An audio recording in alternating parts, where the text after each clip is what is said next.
Welcome back to Charlie Survival. I went to the biggest protest in the world yesterday at London on the 13th of September 2025. The media said there was 110,000 people going. I can confirm that that was no way the truth. There was way more. Multiple police officers we talked to said there was minimum 500,000 people there. And when I was on the ground looking at Westminster and Jubilee Bridge completely gridlocked and people shoulder to shoulder in all directions, I don't believe there was 110,000 people. So today I'm going to tell you my experience at one of the biggest protests in the world from the ground, what I prepared, how I nearly got arrested, and what I did when everything got violent. So I went to this protest completely solo, and as you've seen in my videos, I always recommend going with people. So the first thing I did, I didn't know what I was putting myself in for. I didn't know how big it was going to be. I didn't know if I was going to get noticed and people dislike my content or anything like this. So I was putting myself in a rather risky position. So the first thing I did was try to find like-minded people, friends, and on the train up there, because basically I left at 12 a.m. and I was traveling up until 3 a.m. to then catch the train to London.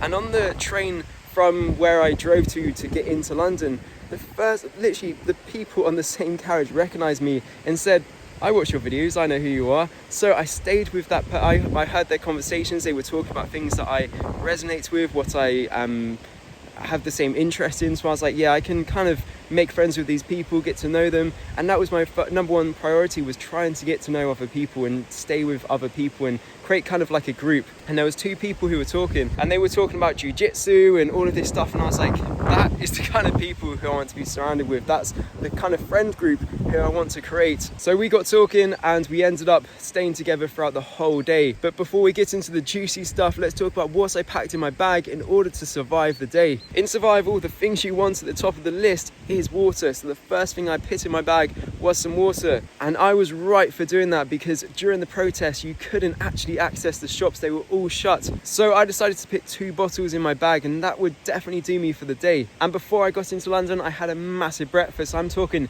salmon, eggs, oats, just as much as my belly can hold. I basically just rammed it all down the old mouth. But I did pack some food in my bag. Like, I could fast for the whole day easily, but I did put an apple and 3 bananas in my bag just for extra energy. I also packed my Anchor power bank with a cable to charge my phone up, because contact is obviously very important. And of course, I packed my waterproof coat as well, because I looked at the weather forecast before. It was going to be thunderstorms and raining, so I was like, yes, I need to keep waterproof stuff in my bag. The temperature was about 19 degrees, so I didn't need to pack an overly heavy coat, so I just packed a kind of waterproof shell. And also I wore some kind of waterproof work boots, because I knew there would be puddles, cans and bottles on the ground. And I wore some trousers, some really durable jeans. Not the best ideal kind of trousers to be wearing when it's raining, but they would dry out pretty quickly. Now, for all of the kit that I took, I've listed it on my Amazon kit list. I'll leave the link in the description if you want to up your survival and just keep yourself prepared. I highly recommend going over there. This is equipment that I've tested and personally used. And here's where I went kind of wrong. In my backpack was a laptop, a massive MacBook Pro, super heavy, and also the charger as well.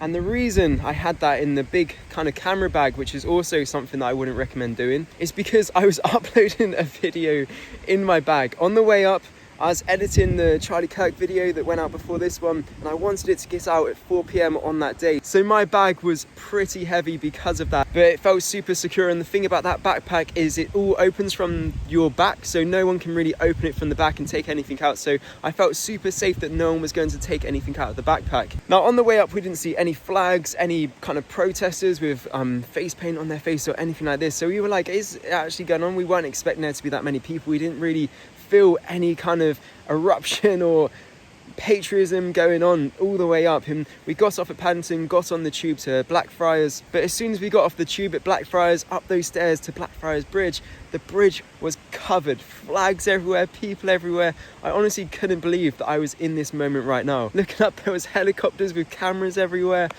It is just unbelievable. Now, we were waiting there for at least an hour and a half, maybe even 2 hours, just in one spot waiting for the protest to move. And it was gone 1 o'clock, and we were like, everything's meant to start at 1 o'clock. What is going on? Why is it taking so long? And we loaded the live stream of the front of the protest, and they had already started moving, and we were like, why aren't we moving yet? And it was because there was so many people. There was rumors that they were staggering kind of people, letting one group go at a time, and there was other rumors saying this is it, like we can't even move, there's so many people. And at that point it kind of clicked to me just what I put myself into. This was one of the biggest protests this country has ever seen, and I was there in the middle of it. And after a couple of hours, things did start to move a little bit. We started walking. There was some people drinking, I'm not gonna lie, but they weren't too rowdy at that point. Now, the first thing I noticed was the bins. The bins were overflowed. So when the bins are overflowed, where are people gonna put their glass bottles, their cans, all of their litter?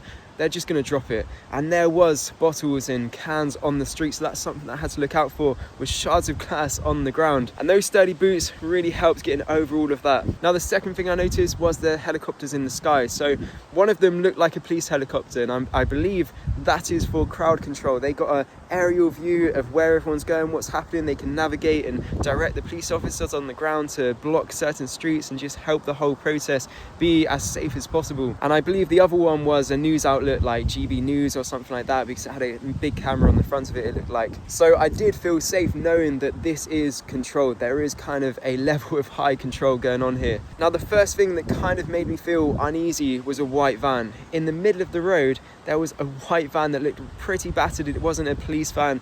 And the door was slightly open. There was stickers slammed on it. Everyone was hitting it. And I was like, why is that there?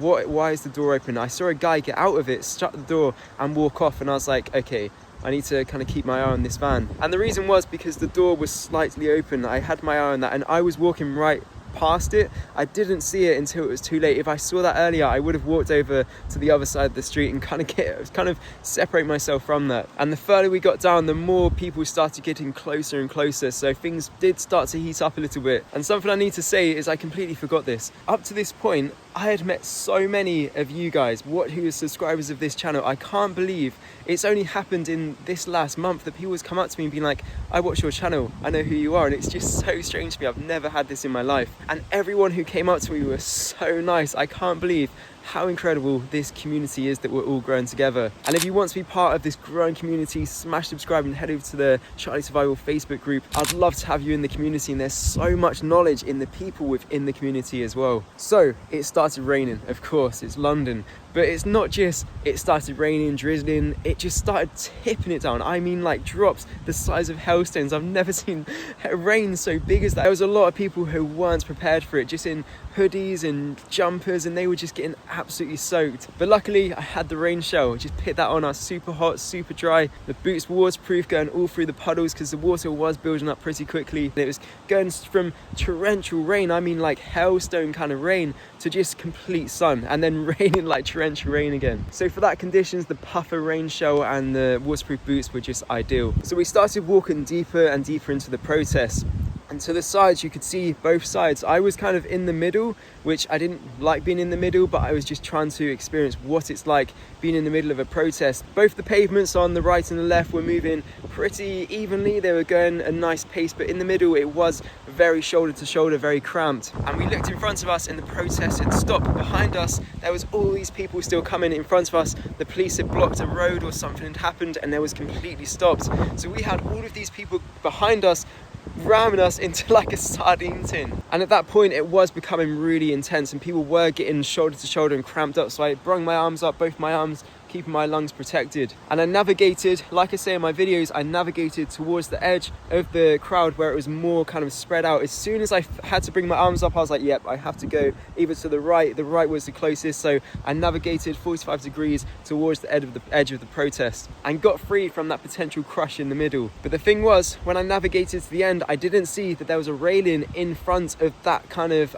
area where it was a little bit more loose. So over there, that started to actually get more rounds than in the middle, because I couldn't see that railing. And that was when things started to escalate. There was a wall basically this high with a railing on top, and people were having to climb over the railing and jump down. It was like probably an 8 foot kind of drop, and people were jumping down that because they were getting like pushed over. And that is when I had experience of a crush happening in real time. Again, I brung my arms up and navigated my way to the edge of it where there was a stairwell going down, and went down the stairway into open space. And there was a lot of these crushes happening, and they happen a lot faster than you expect them to. So as soon as they happen and you have to bring your arms up, find an exit, 45 degrees either direction where it's open. And from there we went to Trafalgar Square, and I did see someone on the left of me in a foil blanket. I don't know what happened to them, but there was a lot of people helping her out. And I just want to say at this point, I am so incredibly proud and just want to give so much love and attention to all of the police officers, the ambulance crew, just everyone involved.